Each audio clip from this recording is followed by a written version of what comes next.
Hello enemy fans, स्वागत है आपका ज़ैनमी एक्सप्लेन चैनल पर। और आज हम देखेंगे जुत्सु काइसेन के एपिसोड नंबर 16 को। अगर आपने पिछले एपिसोड्स के वीडियोस नहीं देखे हैं तो उनकी लिंक आपको डिस्क्रिप्शन में मिल जाएगी। तो चलिए कहानी को शुरू करते हैं बिना किसी देरी के।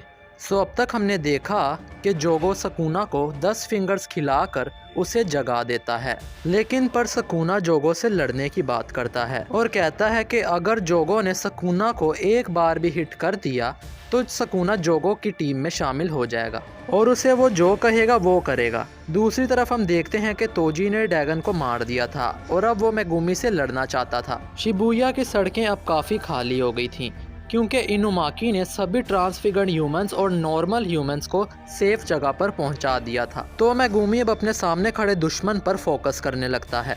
इसके बाद मेगुमी अब सोचने लगता है कि वो उसे कैसे हरा सकता है, लेकिन जल्द ही उसे पता चलता है कि ये उसके बस की बात ही नहीं है और यहाँ से बचकर भाग लेने में ही मेरी भलाई है। अब मेगुमी यहाँ पर अपनी रैबिट एस्केप टेक्निक एक्टिवेट करता है और अचानक ही उन दोनों को यहाँ पर सकूना की प्रेजेंस फील होती है। अब मेगुमी सोचता है कि सकूना यहाँ कैसे टपक पड़ा।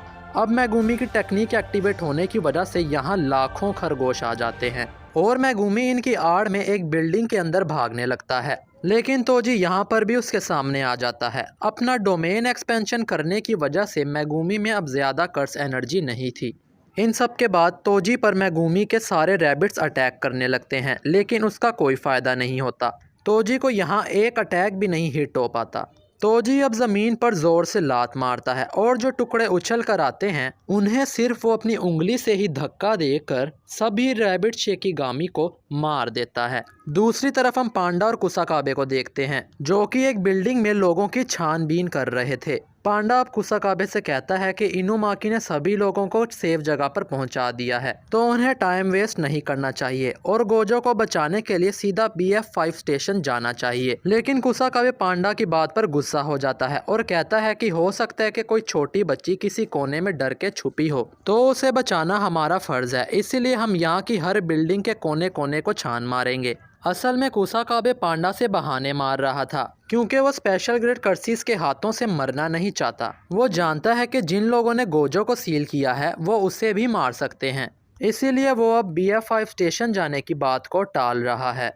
अब पांडा को बिल्कुल भी नहीं पता है कि BF5 स्टेशन कहाँ पर है, वरना तो वो खुद ही चला जाए। लेकिन इन सब से कुसाकाबे अकेला पड़ जाएगा और वो ये बिल्कुल भी नहीं चाहता। असल में स्टेशन अगले मोड़ पर ही था, लेकिन कुसाकाबे सोचता है कि अब वो खो जाने का नाटक करेगा जिससे और भी ज़्यादा टाइम वेस्ट हो। लेकिन तभी उन्हें अपने सामने सूडा और नेगी नाम के 2 कर्स यूज़र दिखाई देते हैं और 3 लोग अब इनके पीछे भी थे। नेगी अब इन दोनों को सरेंडर करने को कहता है क्योंकि वो सोर्सरर्स को नहीं मारना चाहता।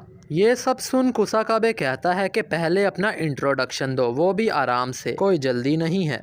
दूसरी तरफ मेगुमी अपने बाप से जान छुड़ा के भाग रहा था और तोजी के हाथ में जो भी लग रहा था वो उसे उठाकर मेगुमी की तरफ फेंक रहा था। शिबुया में अब शोको भी आ चुकी थी जो कि अपनी रिवर्स कर्स टेक्निक से लोगों के घाव भर सकती है और उसकी सुरक्षा के लिए प्रिंसिपल यागा अपनी कर्स्ड कोप के साथ यहीं थे। शोको उसे भी जाकर लड़ने की कहती है, लेकिन यागा मना कर देता है क्योंकि शोको इस ऑपरेशन के लिए बहुत खास है। दुश्मन को अगर उसका पता चला तो वो सीधा यहाँ पर हमला कर सकता है। अगर शोको यहाँ नहीं आई होती तो अब तक कियोटाका और याकुमा मर चुके होते। यागा शोको से पूछता है कि उसने तो सिगरेट छोड़ दी थी ना, जिस पर शोको कहती है कि उसे अपने पुराने दिनों की याद आ रही थी। इधर मेगुमी तोजी के हमलों से बार बार बच रहा था। मेगुमी जल्द ही लड़ाई खत्म करना चाहता है और अगर वो घायल हो भी गया तो शोको उसे ठीक कर सकती है, लेकिन तोजी इतना तेज है कि मेगुमी उसे अपनी आंखों से भी नहीं देख सकता। तो मेगुमी अब तोजी का अगला अटैक प्रिडिक्ट करने की सोचता है। अगर मेगुमी इसमें चूका तो उसकी मौत पक्की है।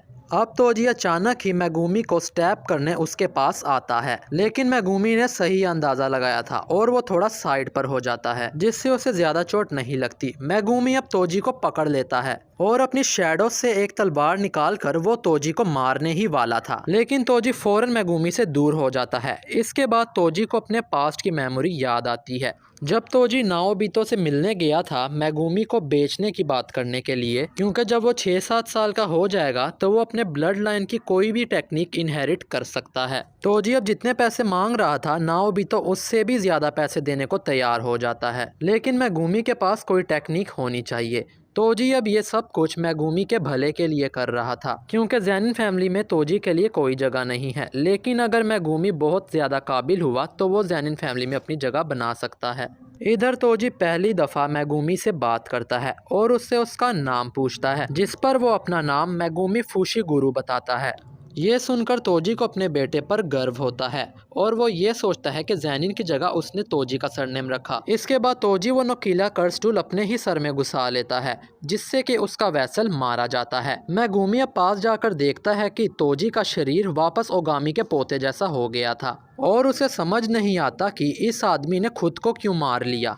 खैर, मेगुमी को काफ़ी चोट आ गई थी और वो जल्द ही शोको के पास जाने लगता है, लेकिन तभी उसे माकी और बाकी सबकी याद आती है कि वो कहाँ हैं। लेकिन इतने में ही कोई पीछे से मेगुमी की पीठ में तलवार मार देता है। ये वही कर्स यूज़र हारुता है जिसकी नानामी ने सही वाली पटाई लगाई थी, पर यह जिंदा बच गया है और कहता है कि लाचारों को मारने में मज़ा ही कुछ और है। इधर सूडा बताती है कि वो और नेगी सूडोगैटो की मदद कर रहे हैं, क्योंकि वो कुछ भी करें इंसानों की संख्या कम होगी और सोर्सरर्स की संख्या बढ़ेगी, जैसे उनके मास्टर गैतो चाहते थे। लेकिन नानाको और मिमिको को ये बात बिल्कुल भी अच्छी नहीं लगती कि उनके मास्टर का शरीर किसी ज़ोंबी की तरह यूज़ किया जाए, इसीलिए वो केंजाकू को मारना चाहती है। इन सब के बाद लारुवे कहता है कि उसे तो दोनों ही साइड सही लग रही हैं। इसके बाद वो सब अपने अपने रास्ते जाने का डिसाइड करते हैं, लेकिन लारुवे जानता था कि वो एक फैमिली हैं और वो एक दिन इकट्ठा ज़रूर होंगे। अब ये सब कहानी सुनाने के बाद सूडा पूछती है कि कुसाकाबे सरेंडर करेगा कि नहीं। कुसाकाबे ये सुनकर डिसअपॉइंट हो जाता है कि इनका इंट्रोडक्शन इतना छोटा था, लेकिन ये सब मामूली कर्स यूजर्स हैं। कुसाकाबे इन सब से लड़कर बहुत ज़्यादा टाइम वेस्ट कर सकता है और वो इस तरह असली खतरे से बचा रहेगा। इसके बाद Kusakabe new shadow style evening moon sword activate करता है। ये देख नेगी भी अपनी टेक्निक एक्टिवेट करने लगता है, लेकिन अचानक ही उसके पीछे बिल्डिंग में एक बड़ा धमाका होता है। ये धमाका अब जोगो और सकूना की चल रही लड़ाई के बीच हुआ था। दोनों हवा में होते हैं। जोगो अब सकूना की तरफ अपना फायर अटैक करने की कोशिश करता है, लेकिन सकूना उसके दोनों हाथ ही काट देता है। सकूना बुरी तरह से जोगो की धुलाई लगा रहा था, लेकिन जोगो का एक भी अटैक सकूना को छू तक नहीं पा रहा था। जोगो को अब सूडोगैटो की एक कही हुई बात याद आती है कि जोगो की पावर तो सिर्फ सकूना की 8-9 फिंगर्स के ही बराबर है, लेकिन सकूना ने तो अब 15 फिंगर्स कंज्यूम कर ली थी, जिस वजह से वो जोगो से भी कई ज्यादा पावरफुल हो गया था। लेकिन जोगो ने ये नहीं सोचा था कि उनके अंदर जमीन आसमान का फर्क होगा। जोगो के एक एक अटैक को सकूना बेअसर कर रहा था। फिर सकूना जोगो का मुंह पकड़कर उसे ग्राउंड फ्लोर तक ले जाता है, जिससे कि जोगो का जबड़ा टूट गया था। सकूना कहता है कि मैं चांद की रोशनी में साफ देख पा रहा हूँ कि तुम कितने कमजोर हो, लेकिन मैं तुमसे तब तक खेलता रहूंगा जब तक मैं बोर नहीं हो जाता। इन दोनों की लड़ाई देखकर कुसाकाबे सभी से कहता है कि उन सबको अभी के अभी यहाँ से भाग लेना चाहिए, क्योंकि इन हाथियों की लड़ाई में वो चींटियों की तरह कुचले जाएंगे। अब जोगो एक पूरी बिल्डिंग को ही जला देता है, लेकिन सकूना उसमें से बाहर आ गया था।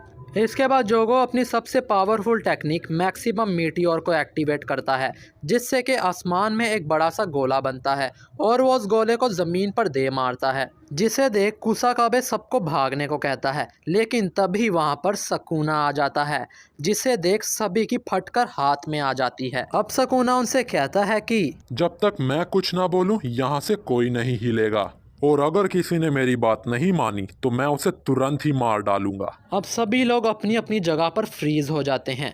इससे पहले कि मीटियोर उन पर गिरने ही वाला था, सकूना उन सभी को हिलने की इजाज़त दे देता है और वो सभी लोग उस एरिया से भाग निकलते हैं।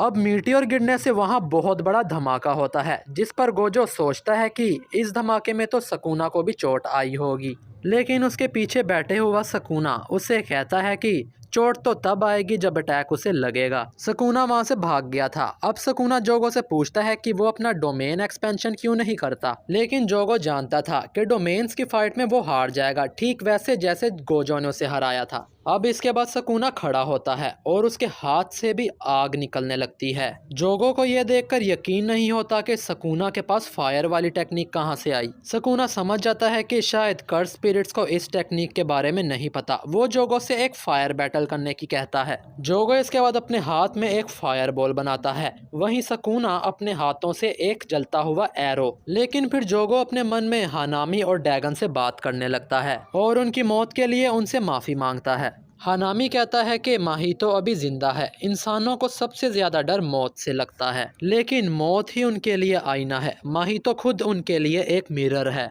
और वो कई ज़्यादा पावरफुल बन सकता है। इसीलिए जोगो ने उसे उन सबका लीडर बनाया। जोगो को यकीन था कि उन सबका पुनर्जन्म ज़रूर होगा, लेकिन जोगो फिर भी उनसे मिलना चाहता है क्योंकि वही असली इंसान है। जोगो की अब ये बात सकूना ने भी सुन ली थी, पर वो ये बात समझ जाता है कि जोगो इंसान नहीं बनना चाहता और वो चाहता है कि कर्सिस इंसानों की जगह ले लें। पर सकूना को ये बात बचकाना लगती है। सुकूना कहता है कि जोगो को बिना कुछ सोचे सब कुछ जला देना चाहिए था, लेकिन उसमें वो भूख ही नहीं है। जोगो सकूना की इस बात से सहमत होता है। आगे सकूना बोलता है कि उसे मज़ा आया। मुझे मज़ा आया। 1000 सालों में मैं न जाने कितने ही सोर्सरर्स, इंसान और कर्स स्पिरिट से लड़ा हूँगा। उन सब के मुकाबले तुम इतने बुरे भी नहीं हो, तो तुम्हें खुद पर गर्व होना चाहिए। तुम काफ़ी स्ट्रॉन्ग हो। ये सुनकर जोगो की आंखों में आंसू आ जाते हैं। वो पूछता है कि ये कैसे हुआ, जिस पर सकूना कहता है कि उसे भी नहीं पता। अब कहानी प्रेजेंट में आती है, जहाँ पर जोगो की लाश जल रही थी। उसके तुरंत बाद ही सकूना से एक कर्स यूजर ऊरा उमे मिलने आती है और सकूना उसे देखकर पहचान भी जाता है, जैसे वो एक दूसरे को काफी समय से जानते हों। इसके बाद हम देखते हैं कि मेगुमी की हालत मरने वाली होती है, लेकिन पर उसने अपने सबसे पावरफुल शिकिगामी को समन कर लिया था, जिसका नाम माहोरागा है। अब इस शिकिगामी को देख हारुता रोने लगता है और ये एपिसोड यहीं पर खत्म हो जाता है। पर दोस्तों, मुझे पता नहीं क्यों इस एपिसोड का एनिमेशन बहुत ही ज्यादा बेकार लगा। जुजुत्सु काइसिन के किसी भी एपिसोड में अब तक इतना बेकार एनिमेशन नहीं होगा, और तोजी और मेगुमी की फाइट तो फैन एनिमेशन लग रही थी। खैर, शायद मापा के पास बजट की कमी हो गई होगी और हमें अगले एपिसोड में फिर से टॉप क्वालिटी एनिमेशन देखने को मिल सकता है। खैर, तोजी की मौत से मैं बहुत ही ज़्यादा डिसअपॉइंट हूँ। अगर उसे ऐसे ही मारना था तो उसे ज़िंदा करने का मतलब ही क्या था। बाकी मेगुमी बच पाएगा कि नहीं, ये जानने के लिए अगला एपिसोड ज़रूर देखें। अगर वीडियो अच्छा लगा तो इसे लाइक और शेयर कीजिए और कमेंट करके बताइए कि आपको वीडियो कैसा लगा। और अगर आप हमारे चैनल ज़ैनमी एक्सप्लेन पर नए हैं तो इसे सब्सक्राइब करके बेल आइकन को दबाना मत भूलिएगा। तब तक के लिए धन्यवाद।